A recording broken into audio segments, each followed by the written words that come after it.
Innal hamdalillah wa nasta'inuhu wa nastaghfiruh wa na'udzu billahi min shururi anfusina wa min sayyiati a'malina may yahdihillahu fala mudilla lahu wa may yudlilhu fala hadiya lahu asyhadu an la ilaha illallah wahdahu la syarika lahu wa asyhadu anna sayyidina Muhammadan abduhu wa rasuluh. Ya ayyuhallazina amanu taqullaha wa la tamutunna illa wa antum muslimun. Ya ayyuhan nas taqu rabbakumul ladzi khalaqakum min nafsin wahidah wa khalaqa min zawjiha wa bazza minhuma rijalan katsiran wa nisaa wattaqullaha allazi tasaaluna wal arham innallaha kana raqiba. Qala aidan wa ma khalaqtul jinna wal insan illa liya'budullah. Qala aidan wal takum minkum ummatun yad'una ilal khair wa ya'muruna bil ma'ruf wa tanhauna 'anil munkar wa ulaika humul muflihun. Qala Rasulullah sallallahu alaihi wasallam ballighu anni walau ayat. Shadaqallahul azim. Hadirin sidang jemaah Jumat yang insyaallah dimuliakan dan dirahmati oleh Allah Subhanahu wa taala. Alhamdulillah, lagi dan lagi kita bersyukur kepada Allah Subhanahu wa taala atas limpahan rahmat dan nikmat-Nya, sehingga pada hari ini Allah Subhanahu wa taala masih berikan kita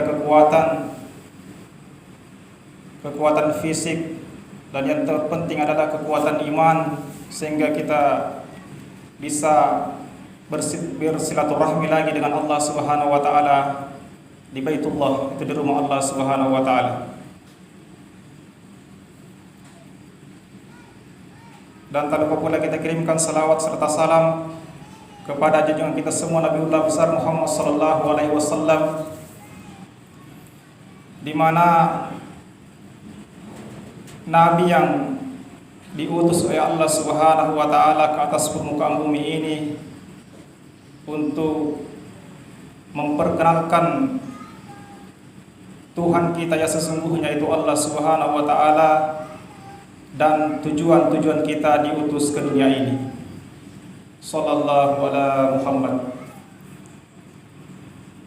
Jamaah Jumat yang dimuliakan oleh Allah Subhanahu wa taala, marilah kita sama-sama bertakwa kepada Allah dengan sebenar-benarnya takwa, yaitu kita melaksanakan perintah-perintahnya dan kita menjauhi larangan-larangannya. Jamaah Jumat yang dimuliakan Allah Subhanahu wa taala,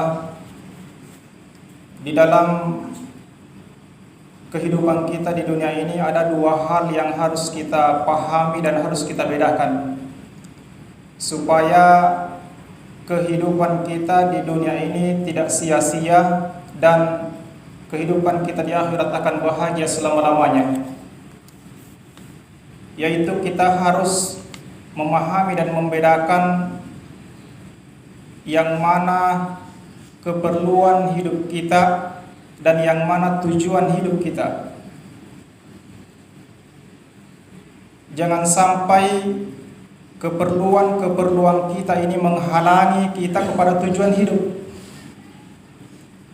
Tapi yang benar adalah, dan Allah Subhanahu wa taala menghendaki bagaimana tujuan hidup kita ini, atau bagaimana keperluan hidup kita ini menjadi jembatan untuk menuju daripada tujuan hidup kita. Dan Allah Subhanahu wa taala telah berjanji dan memberikan garansi bahwa apabila kita ada betul-betul perhatian kepada tujuan hidup kita, maka Allah Subhanahu wa taala akan mudahkan keperluan-keperluan kita. Jadi Allah memberikan jaminan, memberikan garansi bahwa kalau kita betul-betul ada keseriusan, serius terhadap tujuan hidup kita, maka Allah Subhanahu wa taala akan mudahkan keperluan-keperluan hidup kita di dunia ini. Sebagaimana Allah Subhanahu wa taala berfirman dalam surah An-Nahl ayat 97, Bismillahirrahmanirrahim. Man amila sholihan min zakari aw unsa wa huwa mu'minu falanuhyiyannahu hayatan thayyibah. Yang artinya barang siapa, kata Allah, yang mengerjakan kebaikan, beramal soleh, baik laki-laki dan wanita, maka kata Allah, pasti aku akan berikan kehidupan yang baik di dunia. Jamaah Jumat yang dimuliakan Allah, apa keperluan kita di dunia ini? Ada 5, yaitu makan dan minum. Itu yang pertama. Yang kedua, yaitu berpakaian, pakaian kita. Yang ketiga adalah rumah. Yang keempat kendaraan. Dan yang kelima adalah pernikahan. Ini kebutuhan kita. Dan semua manusia ini kebutuhannya. Walaupun dia orang Yahudi, walaupun dia orang Nasrani, orang Islam, semuanya mempunyai 5 kebutuhan ini. Dan yang membedakan adalah caranya, cara mendapatkannya dan cara mempergunakannya. Orang Nasrani, mereka juga makan dan minum, bahkan binatang makan dan minum. Kita pun juga makan dan minum. Tapi mereka makan dan minum, mereka hanya berniat bagaimana makan dan minum supaya mereka ini kuat, terpenuhi isinya. Tapi kita sebagai orang yang beriman, ketika kita makan harus sesuai dengan yang dicontohkan oleh Rasulullah Muhammad SAW. Bagaimana kita makan dengan niat bukan hanya untuk kuat bekerja, tetapi kita berniat bagaimana supaya kuat beribadah. Ini niat kita ketika kita akan makan. Dan Nabi mengajarkan setidaknya ketika makan harus baca doa, minimal baca Bismillahirrahmanirrahim sebelum makan, dan sesudah makan baca Alhamdulillah. Ini yang membedakan cara makan kita dengan orang Yahudi dan Nasrani. Yang kedua, berpakaian. Orang Nasrani pun berpakaian, orang Yahudi berpakaian, tapi mereka berpakaian dengan niat bagaimana supaya mereka penampilan mereka cantik, menarik, walaupun mereka tidak menutup aurat. Tapi kita sebagai orang yang beriman harus berpakaian sesuai yang dikehendaki oleh Allah, yang dicontohkan Rasulullah, yaitu menutup aurat. Bahkan Allah Subhanahu wa taala berfirman dalam Al-Qur'an, apabila hai orang-orang yang beriman, apabila kamu hendak ke masjid, maka pakailah pakaianmu yang terbaik. Jadi ketika kita mau ke masjid, Allah perintahkan pakai pakaianmu yang terbaik. Yang ketiga, kebutuhan kita, keperluan kita adalah rumah. Semua manusia butuh rumah. Dan orang yang beriman, bagaimana Allah Subhanahu wa taala menghendaki bagaimana rumah ini kita bangun dengan niat untuk beribadah. Apa kata Nabi sallallahu alaihi wasallam dalam hadisnya? Jangan engkau jadikan rumahmu seperti kuburan, tapi hiasilah rumahmu dengan sholat-sholat sunat. Jadi Nabi menyuruh kita untuk memperbanyak sholat-sholat sunat di rumah. Tapi sholat wajib Nabi memerintahkan kita untuk berjamaah di masjid untuk laki-laki. Kemudian di hadis yang lain disebutkan bahwa ketika kita membaca Al-Quran di dalam rumah kita, maka rumah kita akan terlihat bercahaya oleh penduduk langit.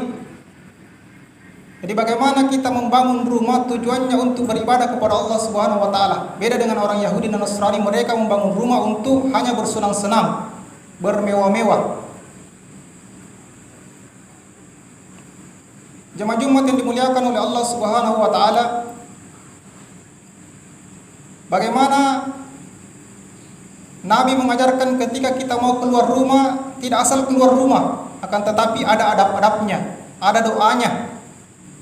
Minimal bismillah. Bismillah tawakkaltu 'ala Allah, la haula wala quwata illa billah. Begitupun juga ketika masuk rumah, minimal kita membaca surah Al-Ikhlas 3 kali. Ini kata Rasulullah sallallahu alaihi wasallam, ketika kita membaca surah Al-Ikhlas 3 kali, maka tidak akan tertimpa kefakiran dan syaitan tidak akan masuk ke dalam rumah kita. Ini tujuan kita membangun rumah sebagai orang yang beriman, supaya rumah kita bernilai ibadah, tidak sia-sia dan tidak akan dihisab. Kemudian keperluan kita yang keempat adalah kendaraan. Bagaimana kita ketika kita mempunyai kendaraan, kita berniatkan untuk ibadah, bukan untuk dipakai bermaksiat kepada Allah Subhanahu wa taala. Kita pakai untuk sholat berjamaah di masjid. Jadi sekarang kalau kita betul-betul ada perhatian dengan sholat berjamaah ini, maka Allah Subhanahu wa taala sudah memudahkan kepada kita semua. Itu Allah Subhanahu wa taala sudah berikan kita kendaraan. Jadi tidak ada lagi alasan rumah saya jauh, karena Allah Subhanahu wa taala sudah berikan kita kendaraan. Menjadi tahu maka ada cara mikir di motor oil itu di masjid. Kalau kita punya ada kemauan, bahkan orang-orang di luar Islam mengakui dan meyakini bahwa ketika umat Islam ini sholat subuhnya umat Islam ini roakna sama dengan sholat Jumat, maka umat Islam akan menguasai daripada perekonomian dunia. Ini yang diyakini oleh orang-orang yang bukan Islam. Ketika sholat subuhnya sama dengan sholat Jumat, maka umat Islam akan menguasai daripada perekonomian dunia. Dan memang Allah Subhanahu wa taala berjanji, apabila dalam satu negara semuanya beriman dan bertakwa, maka Allah akan turunkan keberkahan dari langit dan dari dalam bumi. Dan yang terakhir, keperluan hidup kita adalah pernikahan. Jadi yang membedakan kita dengan orang Yahudi dan Nasrani, bagaimana mereka menikah hanya sekedar memperturutkan hawa nafsunya, akan tetapi orang beriman tidak. Tidak hanya itu, tapi mereka menikah niat untuk beribadah kepada Allah Subhanahu wa taala. Bagaimana mereka agar berniat supaya nanti punya keturunan, yang mana keturunan ini taat kepada Allah Subhanahu wa taala dan menyembah kepada Allah Subhanahu wa taala. Inilah 5 keperluan hidup kita. Dan kalau kita ada perhatian kepada 5 ini, maka Allah Subhanahu wa taala akan jamin. Jamaah Jumat yang dimuliakan Allah Subhanahu wa taala. Kemudian apa tujuan daripada hidup kita? Tujuan daripada hidup kita ini ada 3. Yang pertama yaitu beribadah kepada Allah Subhanahu wa taala. Allah Subhanahu wa taala berfirman dalam Al-Qur'an, "Wa ma khalaqtul jinna wal insa illa liya'budullah." Jadi kita diperintahkan untuk beribadah, diutus ke dunia ini, dikirim ke dunia ini tidak lain untuk beribadah kepada Allah Subhanahu wa taala. Menyembah Allah Subhanahu wa taala, mentauhidkan Allah Subhanahu wa taala. Ini tujuan daripada hidup kita. Kemudian yang kedua, tujuan Allah Subhanahu wa taala kirim kita ke dunia ini adalah sebagai khalifah. Allah berfirman, "Inni ja'ilu fil ardi khalifah." Bahwa aku akan mengutus manusia ke atas permukaan bumi ini sebagai khalifah. Apa itu khalifah? Khalifah adalah ibaratnya wakilnya Allah, mewakili Allah di dunia ini. Karena Allah Subhanahu wa taala gaib dan Allah Subhanahu wa taala ingin bagaimana kita menjadi khalifah di permukaan bumi ini yang zahir, yang kelihatan. Jadi Allah Subhanahu wa taala mau bagaimana sifat-sifat jamalnya Allah ada dalam diri kita. Contoh misalnya Allah Subhanahu wa taala mempunyai sifat Ar-Rahman Ar-Rahim, yang Maha Pengasih dan Maha Penyayang. Jadi Allah Subhanahu wa taala punya sifat Ar-Rahman Ar-Rahim, pengasih dan penyayang. Allah menghendaki bagaimana kita sebagai manusia mempunyai sifat ini, yaitu pengasih dan penyayang kepada sesama manusia. Bukan saling membenci, bukan saling bermusuhan, bukan saling berbunuh-bunuhan, tapi saling berkasih sayang. Ini yang dikehendaki oleh Allah Subhanahu wa taala. Allah juga punya sifat pemaaf. Jadi bagaimana Allah menghendaki kita pun menjadi orang yang pemaaf. Ketika ada orang yang berbuat kesalahan kepada kita, kemudian dia menyadari kesalahannya dan dia minta maaf, maka Allah menginginkan bagaimana kita memaafkan, karena Allah Maha Pemaaf. Allah Subhanahu wa taala Ar-Razzaq, yang Maha memberikan rezeki. Bagaimana Allah menginginkan kepada kita ketika kita dititipkan rezeki oleh Allah, Allah Subhanahu wa taala menginginkan bagaimana kita juga mengeluarkan zakatnya, memberikan rezeki, bersedekah. Inilah salah satu contoh sifat-sifat Allah Subhanahu wa taala yang diinginkan ada pada diri kita, sehingga kita bisa disebut sebagai khalifah. Jamaah Jumat yang dimuliakan Allah Subhanahu wa taala. Dan yang ketiga adalah tujuan, maksud daripada tujuan kita dikirim ke dunia ini adalah untuk berdakwah. Allah Subhanahu wa taala berfirman dalam Quran, "Wal takum minkum ummatun yad'una ilal khair wa ya'muruna bil ma'ruf wa yanhauna 'anil munkar." Kata Allah, hendaklah ada di antara kalian yang berdakwah, mengajak manusia taat kepada Allah. Sesungguhnya dialah orang-orang yang beruntung. Jadi kita ditugaskan di dunia ini untuk berdakwah sebagai umat Rasulullah Muhammad SAW. Dan ketika kita mengambil bagian daripada dakwah ini, maka Allah Subhanahu wa taala memasukkan kita ke dalam golongan umat yang terbaik. Kuntum khaira ummat ukhrijal linnas. Kalian adalah sebaik-baik manusia, kata Allah ketika kita mengambil daripada usaha dakwah ini. Inilah perbedaan kita dengan umat-umat terdahulu. Umat-umat terdahulu itu hanya nabinya saja yang diberikan wewenang untuk berdakwah, tapi umatnya tidak. Tapi berbeda dengan umat Rasulullah SAW, mereka pun diberikan tugas dan tanggung jawab untuk mengembang amanah itu untuk berdakwah. Kenapa? Karena sekarang nabi sudah tidak ada. Sudah tidak ada lagi nabi. Jadi tugas dan tanggung jawab ini dibebankan kepada kita semua, kepada umatnya, untuk menyebarkan daripada agama ini.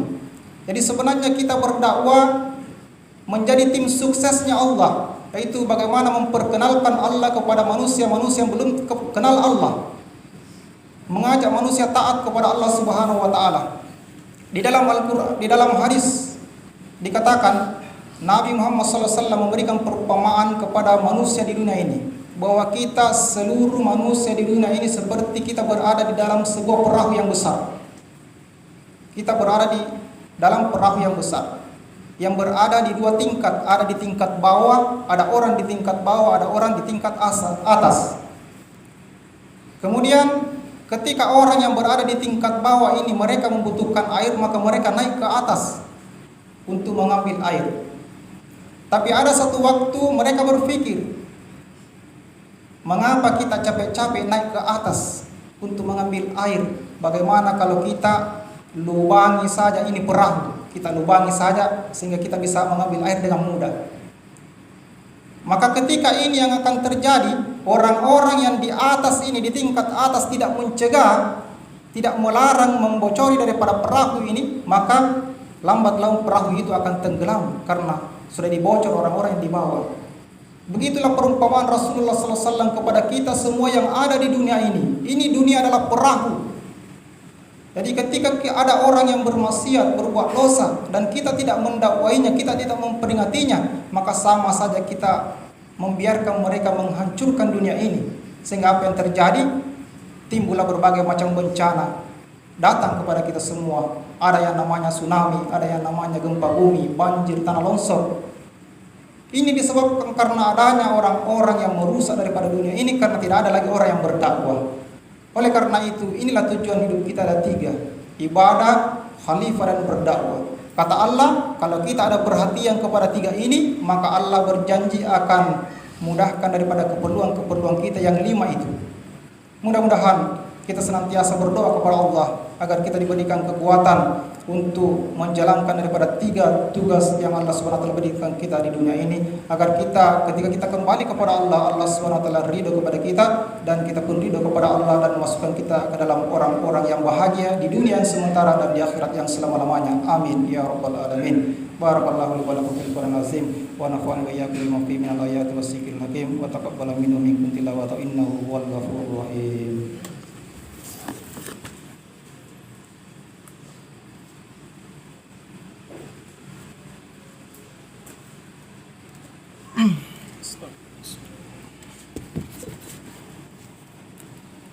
Alhamdulillah hamdan katsiran kama amar.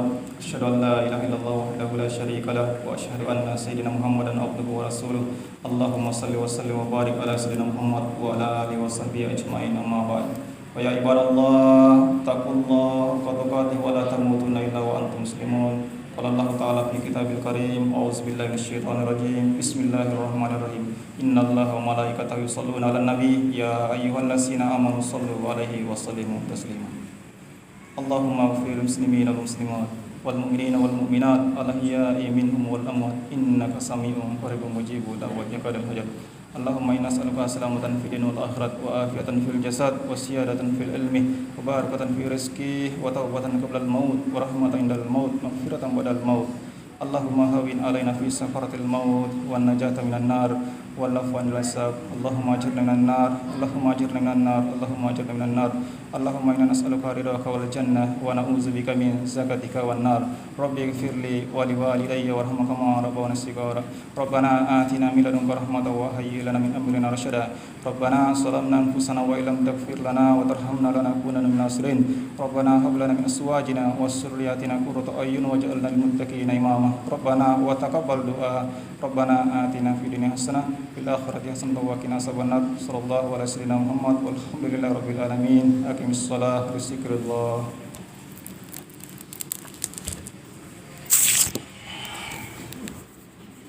Allah